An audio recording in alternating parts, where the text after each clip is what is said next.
This week, we're going to be talking about a few different areas with horse training. We're going to be looking at the timing of aids and whether that matters to the footfall of the horse, how to stop pawing when a horse is tied up, and how you can train out a shut down horse.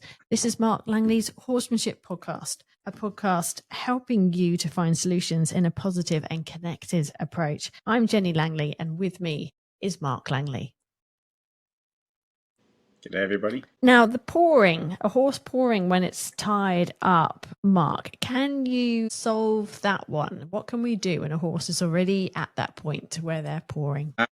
Well, the thing I work on a lot with people and their horses is understanding what centered means, like a centered mindset. And a centered mindset is a horse that can stand quietly in its own space. And when I see people working with horses sometimes, and this subject came up just at the last clinic with a lady who was practicing liberty stuff, and I was talking about the dangers of it, was the horse targeting its focus and draw onto the person all the time. And it's very common in training that horses kind of can be a little bit more drawn to us, focused on us when we're training them, that they're just about doing it all the time, and then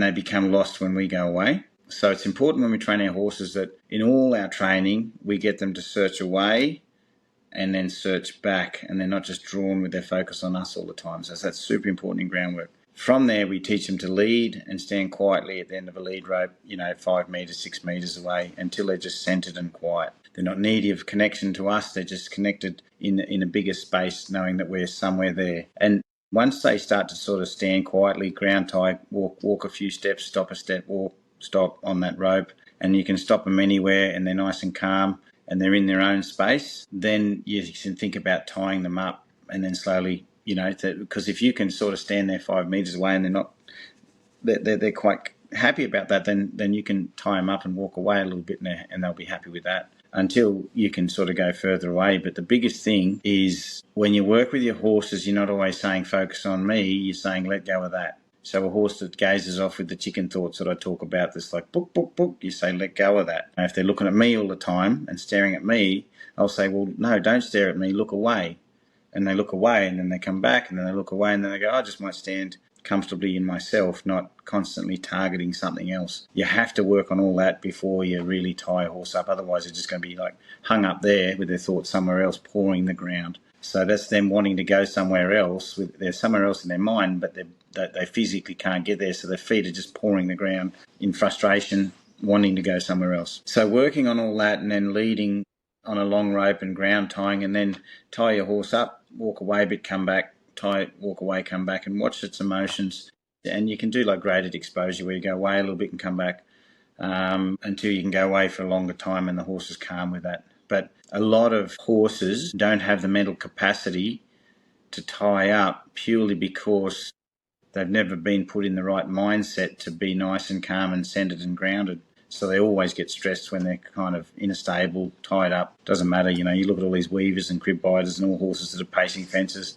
You can imagine them tied up. They're not going to tie up because they're always somewhere else. So some horses you might need to work properly for 3 months before you tie them up. And this is because they're so bouncy in their mind. Okay, you mentioned horses that are anxious and their mind is bouncing around. We're going to go on to a different type of mindset, to a horse that is potentially shut down.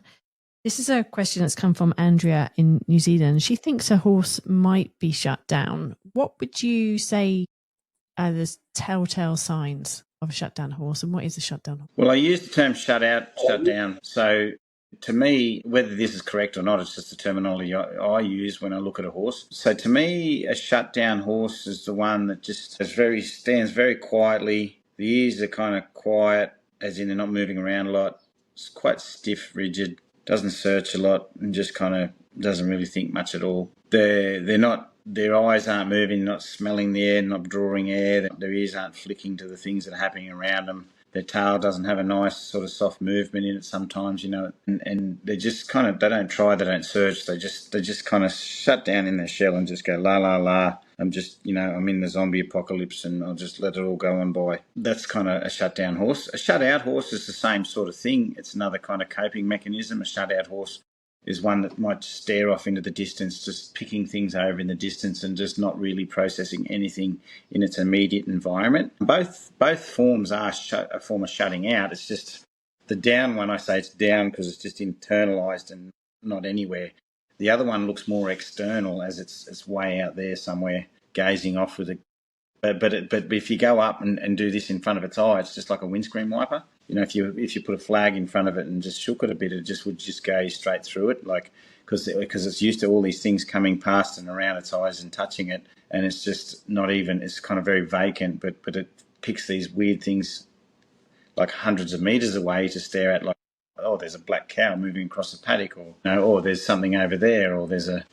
So they're the ones that shut out. But yeah, if your horse is not actively thinking, searching, it doesn't have perpetual motion, and it's constantly stopping, or it's constantly just marching off into the distance, then it is some form of shutting out. So her horse she described as very obedient, and she does what she is asked like a robot. So quite a mechanical movement, I'm guessing. Mm-hmm. What can she do to sort of get a horse back to the state of mind where it is searching and thinking and more open? Oh, you can do about 30 things. Which one? The one I do first with a lot of horses, a lot at clinics, and like my first day with horses is like diagnosis day. I'm going to diagnose your horse's troubles, and then I'm going to work out how we can fix those troubles. But in diagnosis, I'm actually kind of fixing as well, because I'm showing people how the horses have certain in like non-responses until they turn into responses. So one thing I do with a horse that's shutting out is I'll kind of go up to its eyes and I'll just sort of say, hey, I'll interrupt it maybe with a flag or just a pulse of my hand, and it'll go, oh, it's not doing, what's that? And then when it kind of looks away and searches, and I just leave it alone, and I go, because the thing that they don't do is search. So, I might get it to, just search and just kind of like try and look around and don't just sort of be ready for the next cue. Another thing I do is might do leading lessons until they walk past me, and on a long rope, when they have an outside thought and want to leave, I say, oh, good, do you want to leave? I'll follow you and let you go. And they're like, oh, what? This is like being with the grandparents, load us full of lollies and not even worried about it. Oh, this bloke's cool. And that's just me saying, you don't have to watch for my cues all the time. If you want to go somewhere because you feel troubled, you go there. I'll follow you and just let you tick that off your bucket list. And then all of a sudden the horse has acted on a thought, which means it's starting to think then. And even though it's a negative thing, it becomes a positive thing later because the horse came out of its shell to do that. So, and then another thing I might do with shut down horses is I'd be very clear on a simple boundary. I might be walking along, and because they're usually a bit dull in certain areas, I might say, no, can you just measure 2 meters as I'm walking around? So it takes a lot of thought to measure 2 meters all the time. My bubble's 2 meters, and every time the horse touches the 2 meters, I might just pop the flag and say, that's my 2 meters. And then it starts to be very aware of where I'm going and where I'm thinking, measuring that 2 meters the whole time. So that's also another way to get them a bit more responsible and alert and get them thinking instead of us carrying them with pressure all the time. So giving them responsibility will open them up. Sometimes, just listening to them, sort of finding out when they shut down is also interesting. When you walk up to in the paddock, when does their eye glaze over? Do they walk away from you? And then you got some magic lesson that makes them come to you. If they come to you because they've had a magic kind of catching lesson because they think they have to come to you because you'll put pressure on them otherwise, then maybe don't let them come to you. Say, no, don't come to me. And they go, what? I've always had to come to you, otherwise you're going to chase me, or whatever lessons they've had in the past that makes them feel they have to do that. Then you do the opposite. You say, no, I don't want you to come to me. And they go, why? Really? Okay. And then they think about that and they go, and because sometimes when you put a holder on a horse, they shut down and you see them just glaze over, and it's the mental hobble. So if I put a holder on a horse, I go, oh, I'm putting the holder on. Are you shutting down? I'll take it off. And they go, what? Because you just took it off. And they open up again, and then you walk away and you come back and put the holder on again and take it off. And they go, oh, right. And maybe over those halterings, because you don't just halter them and lead them out and go and work them, then haltering them, suddenly they stay open. And then when you pick up a rope, you guide their thoughts. You don't just move their feet. You say, look over there through the feel of the rope, and go towards your thoughts, not just away from pressure. Having them hyper-focused where the pressure is shuts them down. So that's why directing their thought is far better than just directing their feet while they're focused on pressure. So that's something you really, really got to look for when you're working horses. Is, are they actively searching and thinking, or just focusing on the one stick or the one thing all the time, or the one person? All of the above. There's so many things. I've experimented with lots of ways, which I won't even tell you on the podcast, because some horses are so shut down that I've had to get access into their brain through various means. But I'm not going to go and tell people to go and try that. It's just the way I will try hard to get inside a horse's brain to open them up. So for me, I'm like one of those, I see myself as a hacker. I don't care how I get into the CIA system, but once I'm in the system, I can take control of all the satellites. So how I get in doesn't matter. Just let me into the system. Once I'm in, I'll find my way to the master computer, and then next minute you'll have access to the world through all the satellites. And that's the way I see it. And sometimes I'll do something random with a horse that they didn't expect to get access just in a little bit to their brain to help them come out. And that, so building up the small blocks is a way of changing the rewiring, changing how they think, letting them know that they can think. All of that can help. And what you were just talking about there is a complexity and the sort of expertise that you have. I will mention that if anyone's interested in seeing how you do tap into these horses and open them up and then change them, you are doing a masterclass in New Zealand next year. So tickets for that are on sale now. It's going to be in Rotorua, and it does follow a 4-day horsemanship clinic. So if you're in New Zealand and this is your time to get to Mark, hopefully enjoy seeing his live, in action and seeing what he can do. So well worth it.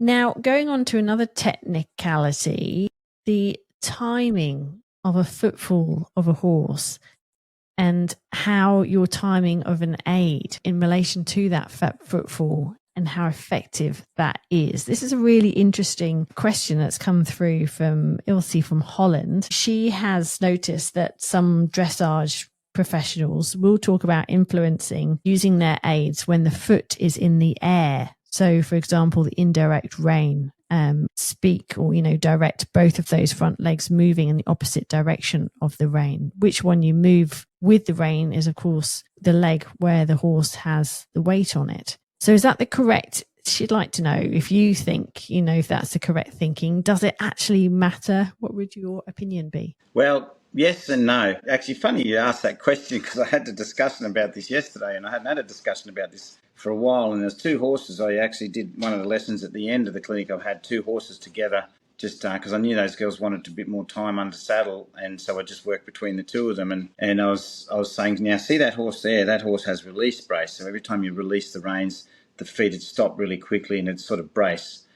The other one, when you backed it up, as you were releasing the reins, it still had a bit of float, and the horse was kind of floaty and still had a backward thought. It didn't just collapse straight away. So I said, if you time the reins with the feet on the horse that had the release brace, it's still not going to do any good, because as soon as it feels changes in the reins, you get a freeze in the muscles. Whereas the other one, it would reach out nice and it would reach out. So I was talking about the direct rein, when that outside foot is just about to place, then you pick up the other leading rein. So you're leading the foot that's just about to pick up over there. The problem with a lot of people talking about picking up the reins and doing aids with the horse's feet, they're not worried about their horse's thoughts. So to me, there's no point even teaching someone to worry about footfall and where the timing of aids if they're not got the horse thinking about what they're doing and processing it like that. So basically, when a horse is thinking a movement, I'll give you an example. I'm backing my horse up and I want it to reach out with its inside front foot, and I want it to reach back like I'm doing a turnaround, like a tight turnaround, a roll back or something like that. So as my horse is backing up, as that outside foot places, I'm reaching down that rein and drawing that horse's thoughts into the turn. So the rein timing is exactly in time with that footfall that the horse is reaching out as well as it can, because it's in that balanced position. If my timing was out, but I have the horse's thoughts, well, the horse knows that he wants me to think that way, and I'm following that rein. And because a horse is usually soft when they follow a rein, they will just take that extra little step as they start to turn and still reach and still look like they did it well. What I found, braced horses, you feel like you've got to be exactly in time with the feet because they just clunk. But that means you're just about micromanaging like a puppet sort of thing. But a soft, thoughtful horse, if the timing of the feet are out, the horse still is thinking about that movement, so it just adjusts itself accordingly with that half extra step and just rolls through that rein anyway.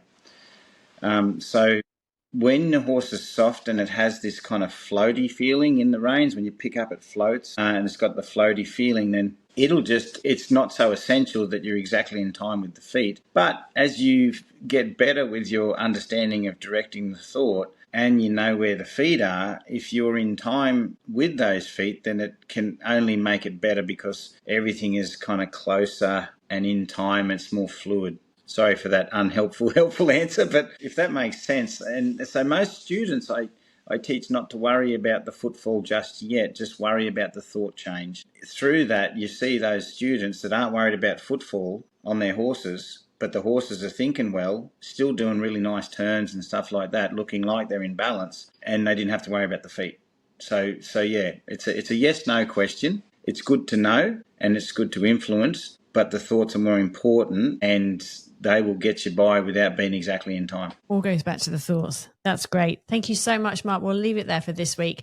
We'll be back next week answering more of our online members' questions. Don't forget, you can take a look into all of our online training videos yourself with a 7-day free trial.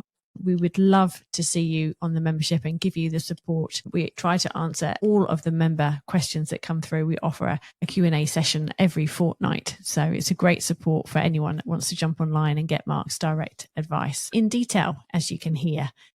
Have a great week. We'll see you again soon. Thanks, Mark. Thank you, Jenny. Thank you, everybody. The accurate insights and solutions that Mark Langley gives are at the forefront of emotive horsemanship globally. You can learn them for yourself through his supportive online membership. Check it out with a 7-day free trial. marklangley.com.au